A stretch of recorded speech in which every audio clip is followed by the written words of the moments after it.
good evening. Mark Sudduth, HurricaneTrack.com. It's about 5:20 p.m. Eastern Time here. Sunday, August 2nd. Let's take a look real quick at the latest as my driver there, Mike, safely gets me north on Interstate 95 here. This is what's happening with Isaias, the track here up into the East Coast. Big time impacts.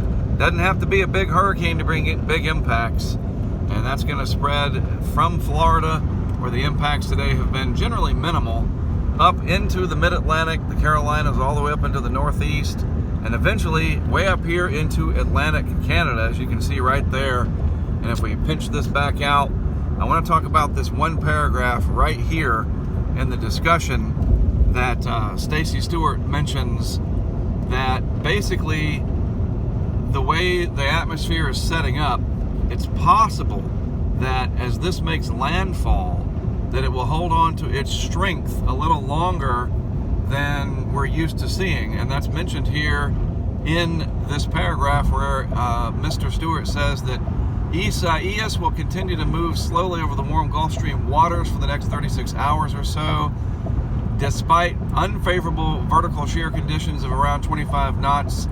Isaias is expected to maintain its current intensity until landfall and could re-strengthen to hurricane in status in 24 to 36 hours, when the vertical shear vector is forecast to switch from westerly to southwesterly, which would align the shear along with the direction of the storm motion. And that's important because everything would kind of be moving together, and then everything can kind of line up.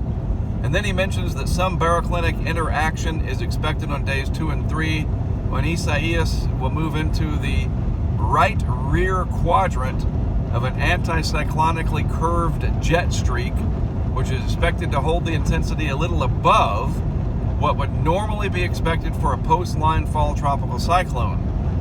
What does that mean? Well, it means that it could strengthen into a hurricane again, and it could stay stronger than we are used to seeing as it comes inland, meaning that areas up into the Carolinas, Virginia, and into the Chesapeake, all the way up to the Mid-Atlantic and New England, might see more wind damage, heavy rainfall, and the threat of tornadoes.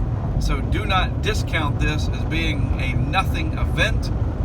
Florida has been great so far. They have escaped major problems. I think that's going to be different for the Carolinas and points north.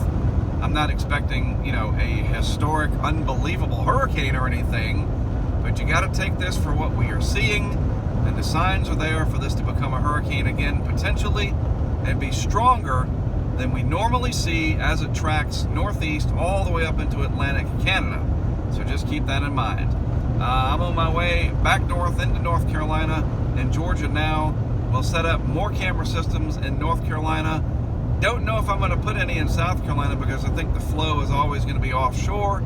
So I'm going to focus on southeast North Carolina and even areas north, probably up even to Raleigh. I just got to see. And I really want to cover this impact, especially since it's going to be in my backyard, to the absolute best of my ability. So stay tuned.